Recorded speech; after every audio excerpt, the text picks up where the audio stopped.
ஆண்டவருடைய நாமம் மகிமைப்படுவதாக. அன்பானவர்களே, இன்றைய வார்த்தைக்கு உங்கள் அன்புடன் வரவேற்கிறேன்.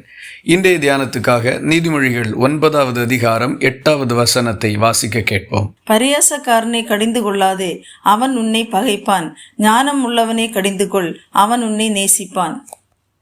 அன்றாட வாழ்க்கையிலே நாம் சந்திக்கிற எல்லா காரியங்களை குறித்தும் வேதாகமம் நமக்கு அறிவுரைகளை கொடுக்கிறதை நாம் பார்க்க முடியும். அந்த வகையிலே கடிந்து கொள்ளுதல் யாருக்கு தகும் என்பதை குறித்து இந்த வசனம் நமக்கு சொல்லுகிறது.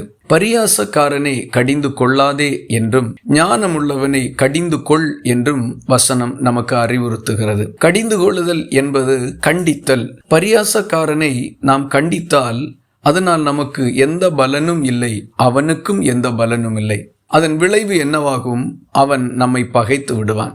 ஆனால் ஒரு ஞானம் உள்ளவனை கடிந்து கொண்டால் அது அவனுக்கும் பலன் கொடுக்கும், நமக்கும் பலன் கொடுக்கும். அதன் விளைவு என்னவென்றால் அவன் நம்மை நேசிப்பான். இப்படி தெளிவாக இந்த வசனம் நமக்கு பரியாசக்காரனை கடிந்து கொள்ளக்கூடாது என்றும் ஞானம் உள்ளவனை கடிந்து கொள்ள வேண்டும் என்றும் சொல்லுகிறது.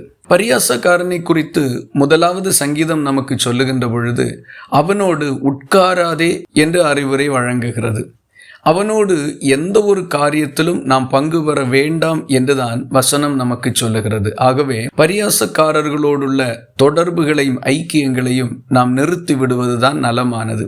மாறாக நாம் அவர்களோடு தொடர்ந்து தொடர்பிலே காணப்படுவோமானால் அது நமக்கும் அவப்பெயரையும் தீங்கையும் உண்டாக்கிவிடும்.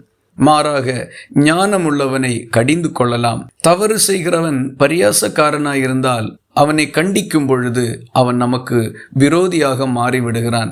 ஞானமுள்ளவன் ஒரு தவறு செய்கிற பொழுது அவனை கண்டித்தால் அவன் நம்மை நேசிக்கிறான்.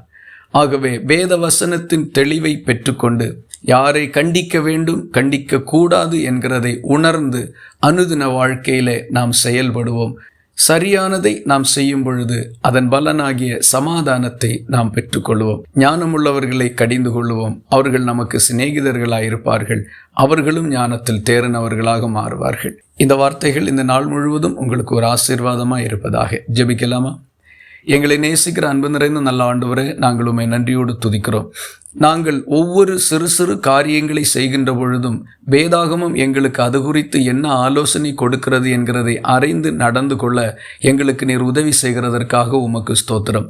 இந்த காலை வேளையிலே யாரை கண்டிக்க வேண்டும், யாரை கண்டிக்க கூடாது என்று வேதாகமம் எங்களுக்கு உணர்த்தி இருக்கிறதோ அதன்படி செயல்பட எங்களுக்கு உதவி செய்தருளும். வீணாக சிலரை பகைவர்களாக மாற்றாதபடி தேவையானவர்களை சிநேகிதர்களாய் மாற்றும்படிக்கு எங்களுடைய கண்டித்தல் சரியான திசையில் அமைந்திருக்க எங்களுக்கு உதவி செய்தருளும். ஞானமாய் நடக்க பலப்படுத்தும்.